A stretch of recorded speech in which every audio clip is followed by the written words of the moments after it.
Alright guys, so I just recorded a whole video of this and I was using my system mic because every time I unplug my Blue Snowball mic it defaults to the system mic and it's really fucking annoying. But anyways, I'm gonna make this video a second time and I guess it'll be a little bit more polished than the first time. But so anyways, we have a devlog that came out yesterday and it's called Rewarding Rewards, and it's mostly just about new rewards that are going to be from different things. The first one being the wilderness bosses. So they acknowledge the fact that some of the wilderness bosses are really not worth it to do at all, pretty much all of them, and that's why D-Pick is so expensive, because it's just still not even worth it to do them. So they're going to be adding a new ring to each of the major bosses. The Skeleton Vation will drop a Ring of the Gods, which has a +3 prayer bonus that can be imbued to a +6 prayer bonus. Venenatus the Spider will drop a Treasonous Ring which will have a +4 stab bonus that can be imbued to double its bonus. Callisto will have the Tyrannical Ring, which will have a +4 crush bonus, and Callisto is the bear. And with the Tyrannical and Treasonous Rings, you can combine them with a Warrior Ring to create the Ring of Aggression, which has all three of their stats, so +4 stab, slash, and crush, and that can be imbued to have +8 stab, slash, and crush. So pretty cool stuff right there. I think that'll make the wilderness boss a little bit more worth it.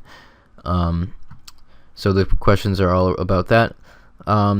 They are talking about a few new clue rewards that they haven't actually talked about on stream. The first one being the Ranger Tunic, and this will go along with the Robin Hood hat and the Ranger Boots, and it has a +15 range attack bonus, so it's not as good as Armadillo, of course. I'm not sure how it compares to Black Dragonhide, but I think it's more just going to be sort of a cosmetic thing, because it's not really great stats, but it will be from Elite Clues, so it's going to be probably pretty expensive and just a cool item in general. The concept art looks great. The Holy Sandals are going to be addition to the Monk Robes, and they'll have a +3 prayer bonus and require 31 prayer. Those will be from Medium Treasure Trails. And they're going to be adding 3 new God books from Armadyl, Bandos, and the Ancient Zeros. So the Armadyl book will have +10 range attack and +5 prayer. The Bandos book will have +2 strength and +5 prayer, and the Zeros/Ancient book will have +10 magic and +5 prayer. So none of these are best in slot, I don't think. I'm not sure how this compares to the Odium Ward. I'm not sure if they're the same or if Odium Ward is higher or what. Book of War isn't really going to be that useful because +2 strength is just bad. And the Book of Darkness isn't as good as the Mage's book. I'm not sure how it compares to the Malediction Ward, but the +5 prayer is going to be good for like chinning and barraging with these, so those will probably actually be pretty useful. And let's see what else. So they're going to talk about adding halos from the Castle Wars shop, which will cost 300 tickets. Basically just be cosmetic, not really great stats, but there will be Gothic, Saradomin, and Zamorak halos. And if any of you guys play RuneScape 3, you'll be familiar with what those look like, because they have those in RuneScape 3 and they look friggin' awesome. So that would be really cool. And they're going to talk about making Dark Crabs heal 25% of your base hit points.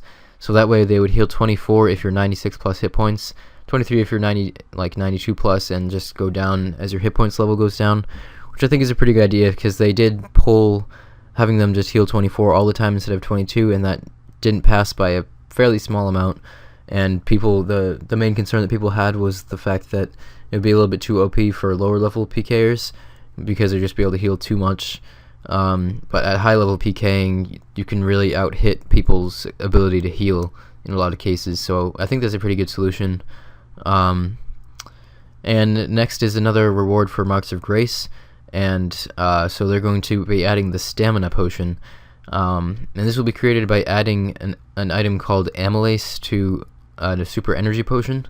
And what this does is the energy potion, or the stamina potion, will restore 20% of your energy, but it will also reduce the rate at which your energy drains when running by 70% for 2 minutes. So that's going to be really good, especially for things like runecrafting. It's kind of too bad that I didn't have the capability to use these while I was runecrafting, but you basically have to get a pretty high agility level to be able to have enough of these to last very long runecrafting, because 10 Marks of Grace will get you 25 potions. Basically because you get 100 doses from 10 Marks of Grace, which works out to be 25 actual 4-dose potions. I'm not really sure how these will actually work, because I mean, if you drink one that restores 20% of your energy, and then 2 minutes go by and you've hardly used any energy, then I imagine these will be used pretty slow. But even so, you'd have to spend a decent amount of time doing agility before you'd be able to have enough to last you through like 99 rune crafting. I probably wouldn't bother myself, but it's pretty cool. And I think super energy potions are actually rising in price because of this being announced. But it's a good idea. It's not resting, but it's like a nice sort of upgrade from super energies, which I think is a good idea. And we definitely needed something to be able to buy with Marks of Grace, because they're just useless after you get the full set of graceful gear. Alright, so the next stuff is not really have to do with rewards, but it's just traps in the wilderness. So making it so that you can set 6 traps for hunting black salamanders and any future hunter things that they may be adding into the wilderness. So basically just anywhere in the wilderness you can use 6 traps instead of 5, which is kind of cool. And the next thing is the chat filter for filtering repetitive game messages. And the reason they haven't pulled this before is because it takes a lot of time to do this. Basically, they have to go through every single message in the game and decide whether it's spam or not. And there's not really any way to like systemize that. You sort of just have to go through like every single chat message in the game. Like obviously they'll not bother doing things like examine info and stuff, but they have to go through every single chat message that like doing an action in game produces, decide whether it's spam or not, and then go from there. So it's just a lot of development time for a sort of small feature, but in the same time it would be nice. So I'll probably vote yes for that, just because it'd be a good thing to have, and it's definitely something that a lot of people have wanted for a long time. And then just some more questions down at the bottom here. So the first one is increasing bank spaces up to 600. That would be really great.